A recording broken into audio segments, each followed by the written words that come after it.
Saviez-vous qu'il existe des aliments que vous consommez aujourd'hui, en ce moment précis, en croyant prendre soin de votre santé, mais qui sont en réalité un poison déguisé? Des aliments que votre médecin vous a recommandés. Des aliments qui apparaissent sur les étiquettes avec des mots comme naturel, faible en graisse, riche en fibres, source de protéines. Et pourtant, la science le sait déjà, avec des études publiées dans les revues médicales les plus respectées du monde, que ces mêmes aliments créent un environnement d'inflammation chronique à l'intérieur de votre corps. Un feu silencieux, un feu que vous ne sentez pas brûler, mais qui consume depuis des années l'un des organes les plus vulnérables de l'homme après 50 ans, sa prostate. Aujourd'hui, nous allons parler de cela. Sans détour.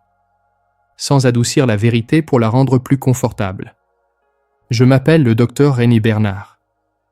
Et ce que je vais partager avec vous aujourd'hui n'est pas une opinion. C'est une preuve scientifique solide qui, pour des raisons que nous allons aussi aborder, arrive rarement dans le cabinet de votre médecin de famille. Avant de continuer, j'ai besoin que vous répondiez honnêtement à une question. Vous n'avez pas besoin de la dire à voix haute. Pensez-y simplement. Combien de fois ces derniers mois vous êtes-vous levé au milieu de la nuit pour aller aux toilettes? Combien de fois avez-vous ressenti une envie urgente d'uriner, mais en arrivant, presque rien ne sort? Avez-vous remarqué une pression étrange dans la zone pelvienne, qui va et vient, et que vous attribuez parfois au stress ou à la fatigue? Avez-vous vu votre taux de PSA augmenter lors de vos dernières analyses, et votre médecin vous a dit « il faut surveiller ça ». Mais personne ne vous a expliqué ce qui causait cette augmentation. Si l'une de ces questions vous a touché, alors cette vidéo a été faite pour vous. Et si vous n'avez encore aucun de ces symptômes, alors cette vidéo est encore plus importante. Parce que la prostate n'avertit pas quand elle commence à faiblir. Elle avertit quand elle faiblit depuis longtemps déjà. Selon l'Organisation mondiale de la santé, le cancer de la prostate est le deuxième cancer le plus fréquent chez l'homme dans le monde. Un homme sur 8 le développera à un moment de sa vie. La grande majorité de ces cas ne sont pas détectés à un stade précoce, parce que les symptômes sont silencieux pendant des années. Mais ce que les études nous montrent aussi, avec une clarté qui ne laisse aucun doute, c'est que l'alimentation est l'un des facteurs modifiables les plus puissants dans le développement et la progression de cette maladie. Modifiable signifie que vous pouvez le changer aujourd'hui. Sans ordonnance. Sans procédure. Sans attendre que les dégâts soient irréversibles.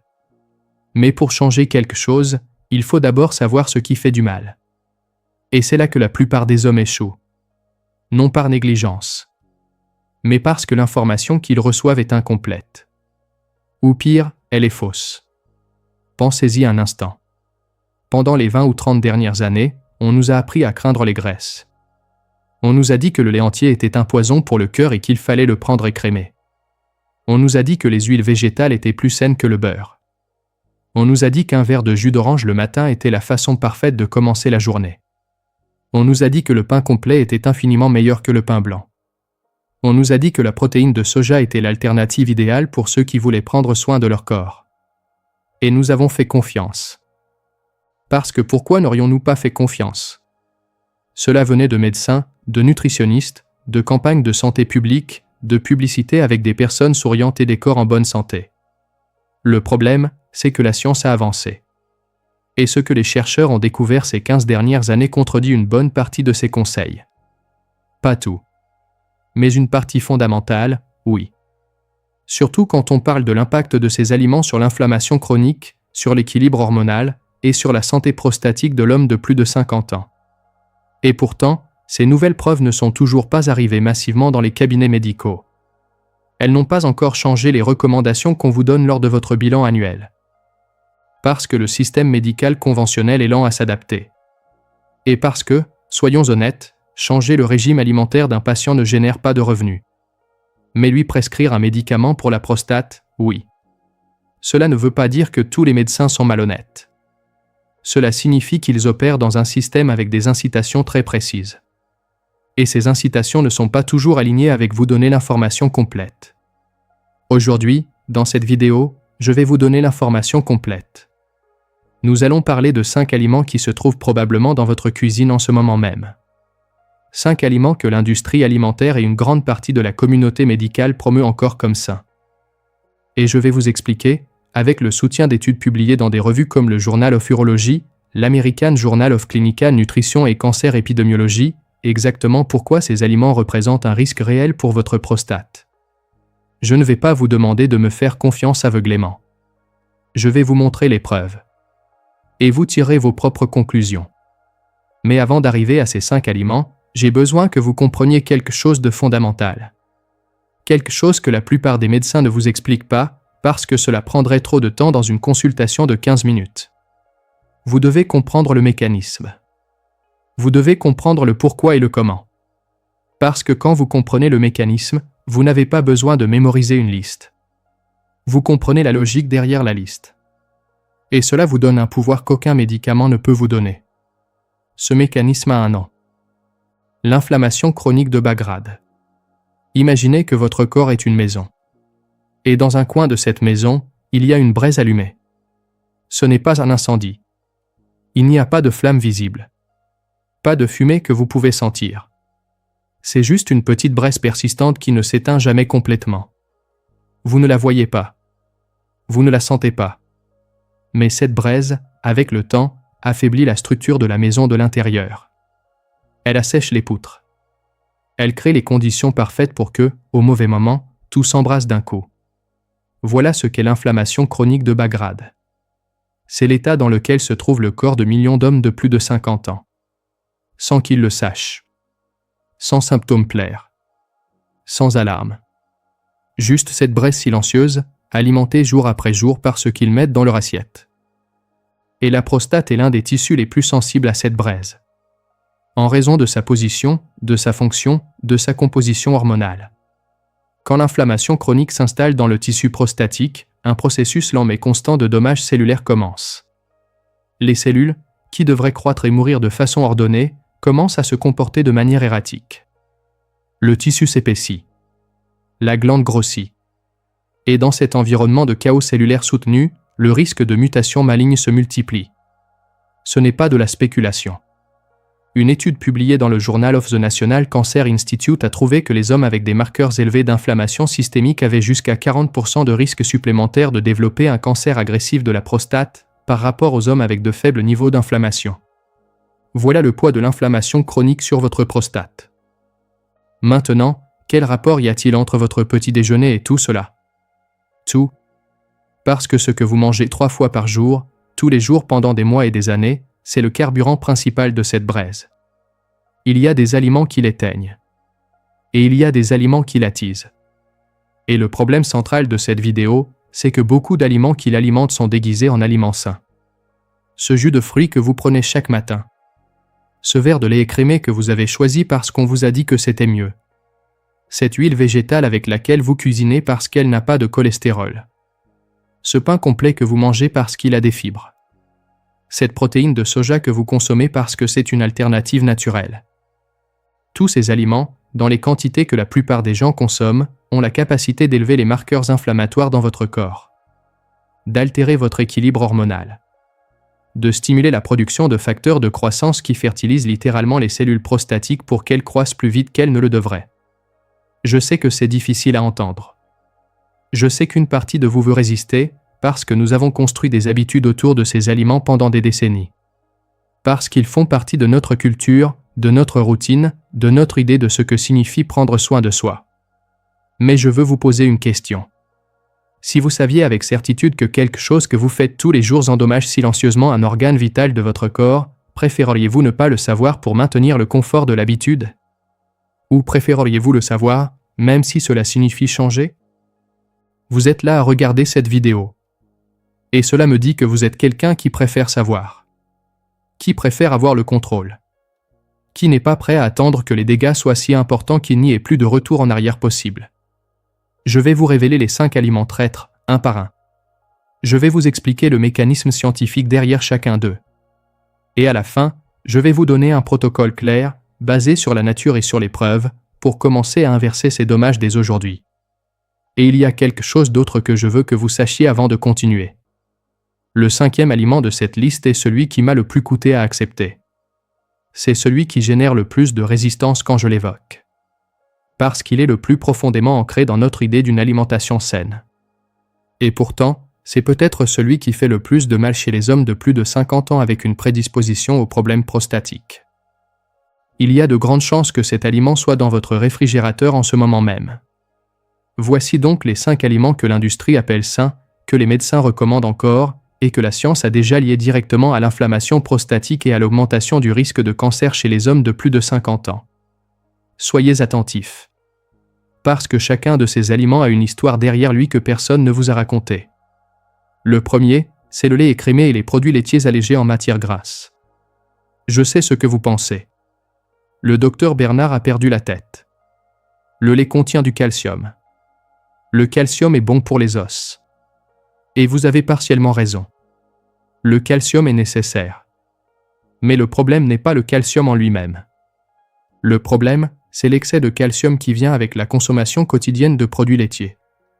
Et ce que cet excès fait à une vitamine dont votre prostate a désespérément besoin. La vitamine D active. Quand vous consommez de grandes quantités de calcium via les produits laitiers, votre corps supprime la conversion de la vitamine D en sa forme active. Et la vitamine D active est l'un des régulateurs naturels les plus puissants de la croissance cellulaire dans la prostate. Sans elle, les cellules prostatiques perdent l'un de leurs freins les plus importants. Mais il y a plus. Les produits laitiers, surtout dans les quantités habituellement consommées, élèvent de façon significative les niveaux des IGF-1 dans le sang. Ce fertilisant cellulaire dont nous avons parlé plus tôt. L'étude de santé des médecins de Harvard, qui a suivi plus de 20 000 hommes pendant plus d'une décennie, a trouvé que ceux qui consommaient le plus de produits laitiers avaient jusqu'à 34% de risque supplémentaire de développer un cancer de la prostate par rapport à ceux qui en consommaient moins. 34%. Pour le verre de lait écrémé qu'on vous a dit être le choix sain. Le deuxième aliment, c'est l'huile végétale raffinée. L'huile de colza, l'huile de tournesol, l'huile de maïs. Ces huiles sont devenues les favorites de l'industrie alimentaire dans les années 80, quand on a déclaré la guerre aux graisses saturées. On les a étiquetées comme l'alternative cardiovasculaire saine, sans cholestérol, d'origine végétale. Cela semblait parfait. Le problème, c'est que ces huiles sont extrêmement riches en acides gras oméga 6. Et l'oméga 6 en lui-même n'est pas le méchant. Le problème, c'est la proportion. Le corps humain fonctionne bien quand le rapport entre oméga 6 et oméga 3 dans l'alimentation est proche de 4 pour 1. L'alimentation occidentale moderne, avec sa dépendance à ces huiles raffinées, amène ce rapport à 20 pour 1, à 30 pour 1 dans certains cas. Ce déséquilibre active directement la production de prostaglandines inflammatoires via une enzyme appelée COX-2. Et une COX-2 élevée dans le tissu prostatique est l'un des marqueurs les plus constants que l'on trouve dans les études de biopsie de cancer de la prostate. Ce n'est pas une association faible. C'est l'une des mieux documentées de la littérature oncologique. Quand vous cuisinez tous les jours avec de l'huile de colza ou de tournesol, vous ajoutez du carburant à haute densité à cette braise qui ne s'éteint pas. Le troisième aliment va vous surprendre davantage. C'est le jus de fruits. Même celui qui dit 100% naturel sur l'étiquette. Le fruit entier est bon. Il a des fibres, des antioxydants, de vrais composés anti-inflammatoires. Mais quand vous transformez ce fruit en jus, vous éliminez les fibres et vous concentrez le sucre. Un verre de jus d'orange contient l'équivalent en sucre de 6 à 8 oranges, sans les fibres qui freineraient l'absorption de ce sucre dans l'intestin. Le résultat, c'est un pic de glycémie dans le sang. Ce pic génère une réponse insulinique élevée. Et l'insuline élevée de façon répétée a 2 conséquences directes pour votre prostate. Premièrement, elle élève les niveaux des IGF-1. Deuxièmement, elle augmente la disponibilité de la testostérone libre dans le sang, parce que l'insuline supprime une protéine appelée SHBG, qui normalement maintient la testostérone liée inactive. Plus des IGF-1 et plus de testostérone libre dans un environnement prostatique enflammé. Voilà le résultat de votre verre de jus d'orange de chaque matin. Une étude publiée dans Cancer Cause and Control a trouvé que les hommes avec une plus grande consommation de boissons à indice glycémique élevé, y compris les jus de fruits, avaient des niveaux plus élevés des IGF-1 et des marqueurs inflammatoires associés à un risque prostatique accru. Le quatrième aliment, c'est la protéine de soja et ses dérivés industriels. Ici, je dois être précis. Parce que ce n'est pas tout le soja qui est problématique, et je ne veux pas créer une alarme inutile. Le soja fermenté, comme le miso ou le tempeh, a un profil complètement différent. Le problème, c'est le soja industrialisé. Celui qui apparaît dans les poudres de protéines, dans les boissons au soja, dans les produits ultra transformés étiquetés à base végétale ou riches en protéines. Le soja contient des composés appelés isoflavones, qui agissent comme des phytoestrogènes dans le corps. En petite quantité et dans des contextes spécifiques, leur effet est neutre ou même protecteur. Mais dans les doses consommées quand quelqu'un intègre de la protéine de soja industrielle comme partie habituelle de son régime alimentaire, ces isoflavones peuvent altérer l'équilibre entre estrogène et testostérone chez l'homme de plus de 50 ans. Et ce déséquilibre, comme nous l'avons vu, est exactement l'environnement hormonal qui favorise la croissance prostatique incontrôlée. Ce n'est pas un risque théorique. Il existe des études sur des hommes avec une consommation élevée de protéines de soja industrielles qui montrent des changements mesurables dans leurs profils hormonaux en quelques semaines. Et nous arrivons maintenant au 5e. Celui que je vous ai promis depuis le début. Celui qui génère le plus de résistance. Celui qui est le plus ancré dans notre culture alimentaire saine. Le pain complet et les céréales de fibres transformées. Je sais que ça fait mal. Pendant des décennies, on nous a dit que le pain blanc était l'ennemi et que le pain complet était le salut. Et il y a une part de vérité là-dedans. Le pain blanc raffiné est problématique. Mais le pain complet transformé que nous achetons au supermarché n'est pas aussi différent qu'on nous l'a fait croire. L'indice glycémique du pain complet commercial n'est que marginalement plus bas que celui du pain blanc. En pratique, il provoque presque le même pic d'insuline. Et vous savez déjà ce que cela signifie pour votre IGF-1 et pour votre prostate. Mais il y a quelque chose de plus. Le blé moderne, surtout chez les hommes avec une sensibilité non diagnostiquée au gluten, peut déclencher une réponse inflammatoire dans l'intestin. Et quand l'intestin s'enflamme de façon chronique, cette inflammation ne reste pas localisée. Elle devient une inflammation systémique, voyage dans la circulation sanguine et arrive, entre autres endroits, à la prostate. De plus, les céréales de fibres ultra transformées vendues comme petit déjeuner sain sont fréquemment chargées de sucres ajoutés, d'huiles végétales raffinées et d'additifs qui amplifient exactement les mécanismes de dommage que nous venons de décrire. Le pain complet transformé n'est pas votre allié. C'est un ennemi déguisé en ami. Et c'est probablement le plus dangereux des 5. Précisément parce que personne ne le soupçonne. Maintenant vous connaissez les noms. Vous savez qui ils sont. Vous comprenez pourquoi ils font ce qu'ils font à l'intérieur de votre corps. Mais je ne vais pas vous laisser avec seulement une liste de ce que vous devez éviter. Ce serait faire la moitié du travail. L'autre moitié, la plus importante, c'est de vous montrer le chemin du retour. Respirons ensemble un moment. Je sais que ce que vous avez entendu ces dernières minutes était difficile à digérer. Peut-être avez-vous ressenti de la frustration. Peut-être un peu de colère, parce que vous avez fait confiance à ces aliments pendant des années. C'est tout à fait normal. Et c'est valide. Mais je veux que vous changiez de perspective maintenant même. Parce que savoir tout cela n'est pas une condamnation. C'est une clé. Vous venez de la recevoir. Le corps humain possède une capacité de récupération que la médecine conventionnelle sous-estime fréquemment. L'inflammation chronique n'est pas irréversible. Le déséquilibre hormonal n'est pas permanent. Les dommages accumulés dans le tissu prostatique, quand ils sont détectés à temps et traités avec intelligence, peuvent être stoppés. Et dans beaucoup de cas, peuvent être inversés. Je veux vous le dire clairement, parce que c'est quelque chose que l'on n'entend pas assez souvent. Vous n'avez pas besoin d'attendre d'avoir un diagnostic grave pour commencer à agir. Vous pouvez commencer aujourd'hui. Maintenant. Avec ce que vous avez dans votre cuisine. Avec ce que vous choisissez de mettre dans votre assiette ce soir et demain matin. La prévention n'est pas réservée aux jeunes. Elle est particulièrement puissante après 50 ans, parce que c'est à ce moment que le corps a le plus besoin de vos décisions conscientes. La première étape, c'est de remplacer le feu par de l'eau. Et cette eau a des noms concrets. La tomate cuite est l'un des aliments les plus étudiés en relation avec la santé prostatique. Sa cuisson libère le lycopène sous une forme que le corps absorbe avec une bien plus grande efficacité qu'à l'état cru. Le lycopène est un antioxydant qui se concentre spécifiquement dans le tissu prostatique et réduit de façon mesurable les marqueurs de dommages oxydatifs dans ces cellules. 2 ou 3 portions de tomates cuites par semaine montrent déjà des effets dans les études d'intervention. Les graines de courge sont un autre outil puissant. Elles sont l'une des sources naturelles les plus concentrées en zinc biodisponible. Et le zinc joue un rôle direct dans la régulation de l'enzyme 5-alpha-réductase, qui convertit la testostérone en dihydrotestostérone, le composé qui stimule le plus la croissance prostatique incontrôlée. Moins d'activité de cette enzyme signifie moins de pression sur votre prostate. Le brocoli et les crucifères en général contiennent un composé appelé sulforaphane, qui possède l'une des preuves anticancéreuses les plus solides qui existent dans la littérature scientifique.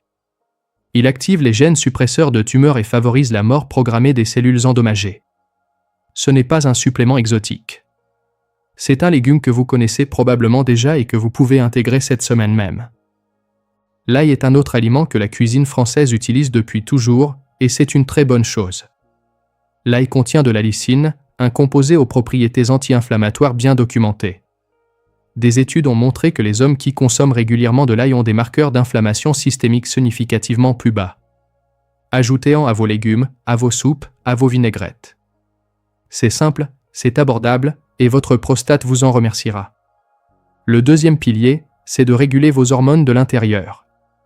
Les oméga-3 de source de qualité, présents dans les sardines, le saumon sauvage, le maquereau et les graines de lin moulu, contrecarrent directement le déséquilibre d'acide gras que créent les huiles végétales raffinées. Ils réduisent la production de prostaglandines inflammatoires et abaissent les niveaux de COX-2 dans le tissu prostatique. C'est l'antidote naturel de l'huile de tournesol.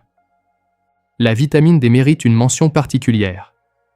Si vous vivez dans une ville, que vous travaillez à l'intérieur et que vous ne prenez pas le soleil régulièrement, il existe une probabilité très élevée que vos niveaux de vitamine D active soient inférieurs à la plage optimale. Demandez à votre médecin d'inclure cette analyse lors de votre prochain bilan. Les niveaux bas de vitamine D sont associés de façon constante à un risque prostatique accru. Et les corriger, que ce soit avec une exposition solaire quotidienne de 15 à 20 minutes ou une supplémentation supervisée, est l'un des changements avec le plus grand impact en moins de temps. Et remplacez vos huiles végétales raffinées par de l'huile d'olive extra vierge. En France, elle est accessible et délicieuse. Elle est riche en acides gras monoinsaturés et en polyphénols aux effets anti-inflammatoires mesurables. Elle ne crée pas le déséquilibre oméga 6 que nous avons décrit. Faites de l'huile d'olive votre huile principale. Ce n'est pas un sacrifice. C'est un plaisir qui prend soin de vous. Le troisième pilier ne vient d'aucun aliment. Il vient de vous. 30 minutes de marche par jour. Pas courir. Pas une salle de sport. Marcher. Une étude de l'Université de Bordeaux a suivi des hommes avec des niveaux élevés de PSA pendant 12 semaines de marche modérée et a trouvé des réductions mesurables de leurs marqueurs inflammatoires, ainsi qu'une stabilisation des niveaux de PSA chez la majorité des participants. Le mouvement régule l'insuline. Il régule le cortisol. Il équilibre les hormones. Et il envoie à chaque cellule de votre corps le signal le plus puissant qui soit. Que vous êtes vivant, actif et en contrôle. Marchez au bord de la Loire. Marchez dans votre quartier. Marchez dans votre jardin. Mais marchez. Et parlons aussi du sommeil. La privation de sommeil, même modérée, élève les niveaux de cortisol et perturbe les hormones sexuelles. Elle crée exactement l'environnement hormonal que nous voulons éviter. 7 à 8 heures de sommeil de qualité par nuit ne sont pas un luxe. Elles font partie du protocole. Si vous vous levez plusieurs fois par nuit pour uriner, c'est déjà un signal. Notez-le. Parlez-en à votre médecin. Et pendant ce temps, commencez à appliquer ce que nous avons discuté aujourd'hui. Parce que réduire l'inflammation peut améliorer ces symptômes nocturnes plus rapidement que vous ne le pensez. Votre prostate n'est pas votre ennemi. C'est un organe qui travaille en silence pour vous depuis des décennies. Ce dont elle a besoin maintenant, ce n'est pas d'un médicament qui l'engourdit. Elle a besoin que vous preniez le contrôle de ce que vous mettez dans votre assiette. De la façon dont vous bougez votre corps. De l'information que vous décidez d'écouter. Vous avez déjà fait le premier pas aujourd'hui. Vous êtes venu jusqu'ici. Vous avez écouté. Vous avez appris. Et ce n'est pas peu. La plupart des gens attendent que la douleur soit insupportable pour chercher des réponses. Vous n'avez pas attendu. Et cette décision, prise aujourd'hui, peut faire la différence entre une prostate qui continue à se détériorer en silence et une prostate qui commence à retrouver son équilibre naturel. Commencez cette semaine avec un seul changement. Un seul. Éliminez l'un de ces 5 aliments de votre routine. Et remplacez-le par quelque chose de ce que nous avons évoqué aujourd'hui. Vous n'avez pas besoin de transformer votre vie du jour au lendemain. Les changements qui durent sont ceux qui se construisent à un. Et si vous voulez continuer à apprendre, si vous voulez que nous continuions à parler avec la même honnêteté et le même soutien scientifique de votre santé, je vous attends dans la prochaine vidéo. Nous allons continuer à mettre en lumière des vérités que le système ne vous dit pas. Parce que vous méritez de prendre des décisions éclairées sur votre propre corps. Je vous embrasse. Et à très bientôt.